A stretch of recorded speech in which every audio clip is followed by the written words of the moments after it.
Okay, so I think our jury is all back from the breakout room. There was a very spirited discussion about the awards.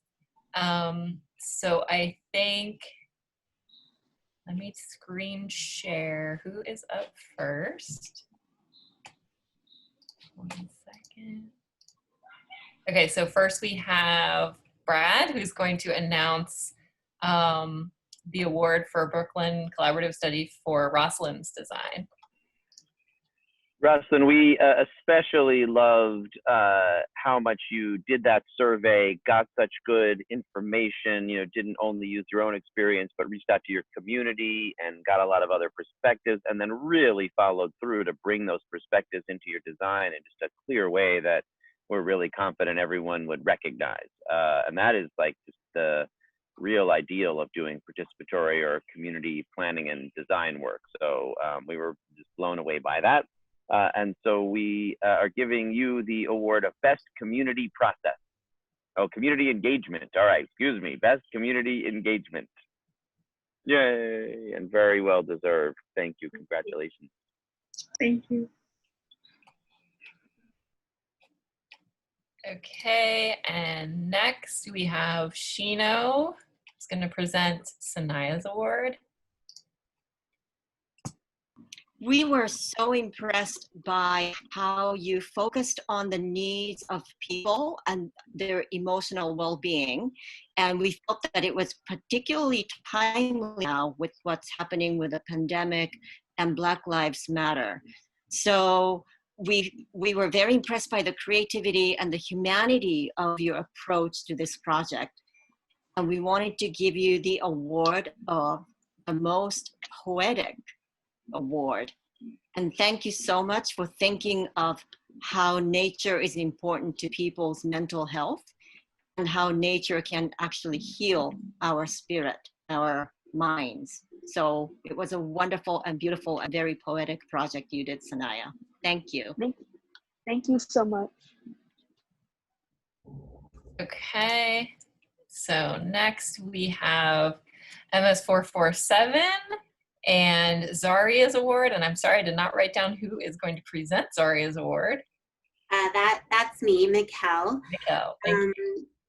Zaria, we talked about how, you know, in the intro before your presentation, it was mentioned that the schoolyard is often thought of a dreary place or thought of like a prison yard. And so when we saw your design and the fact that you incorporated the needs of students, but also so many different green infrastructure elements in a way that looked very holistic for this space.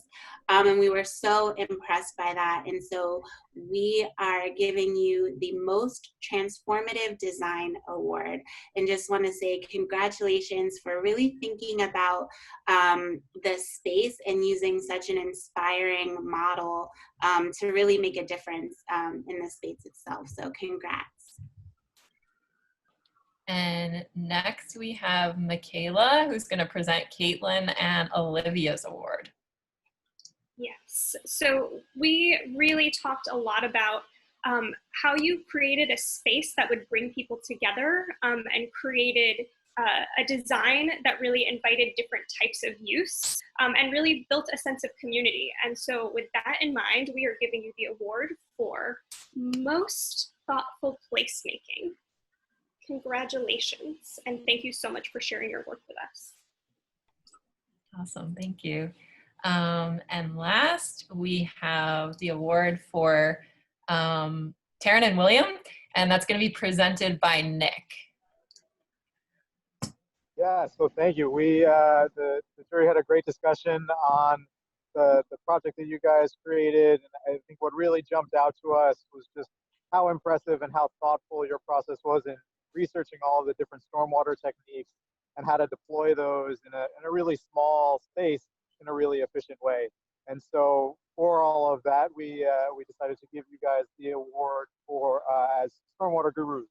Because again, I think it was a really, really well thought out process, and you guys did a great job demonstrating how to use all of these great stormwater techniques in a really amazing way. So congratulations, really great project.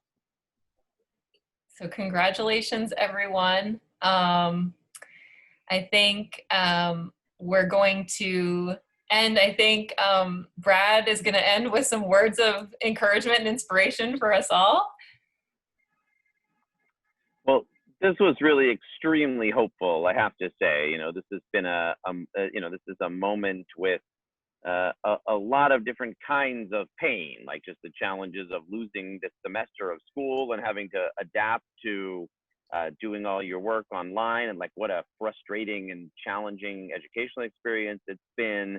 You know, all the suffering and pain that the COVID crisis has brought, like living in a city with people just kind of dying all around you and you're stuck in your homes, you know, and then the pain of the murders of George Floyd and Breonna Taylor, and what that reveals about our society and the pain that racism causes, and what our responsibility is to do. So like, that's just like a lot to sit with. So I just want to honor what everybody's been, that through all of that, which you all are experiencing in your different ways, quite a few of you, young people of color, everybody trying to get through this time, that you like had the focus to learn to do all of this and like keep focused is amazing, but also bring yourselves and your values to it is pretty tremendous. So for all those challenges, imagining you guys as future leaders who are, you know, bringing a model that values the experiences of your fellow students and friends, you know, recognizes that you can build these skills that make you leaders, that the spaces we occupy, that we can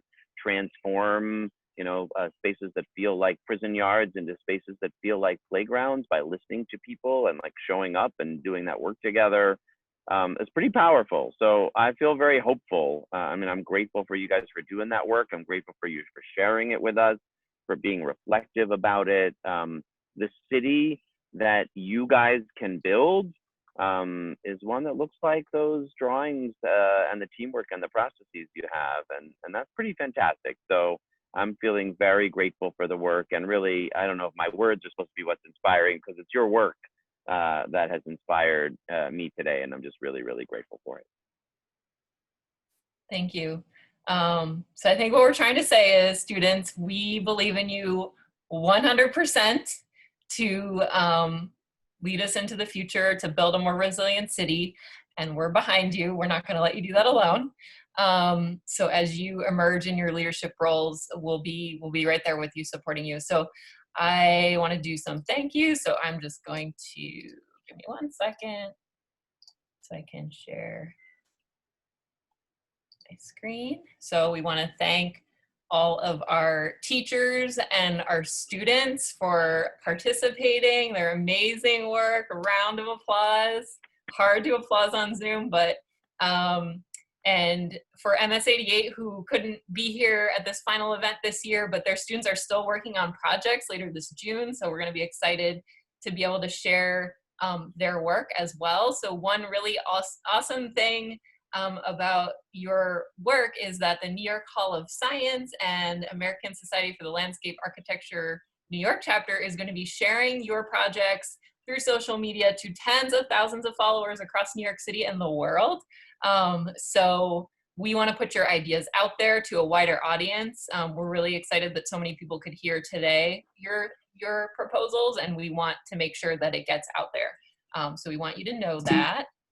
And we want to thank our amazing volunteers who zoomed in to our students' classes to provide feedback on proposals and push students to think about the next level of design, and also appeared in some of our design videos. So thank you all, volunteers. It was so great for you to be able to jump in during this time and help out and be there for students as they went through the process. Our jury panel, thank you so much for participating, for listening to students' ideas, and for your support for our students. GCC project team, myself, Christine, Fred, Jordan, and Ruth. We're all sort of the behind the scenes folks working with students in schools. And again, our promotional partners, New York Hall of Science, American Society of Landscape Architects, New York City chapter, and our funders, thank you, Con Edison, National Grid, and New York State Department of Environmental Conservation. All of you partners make this possible. And that's it. And we want to wish everyone a good night, and please take care.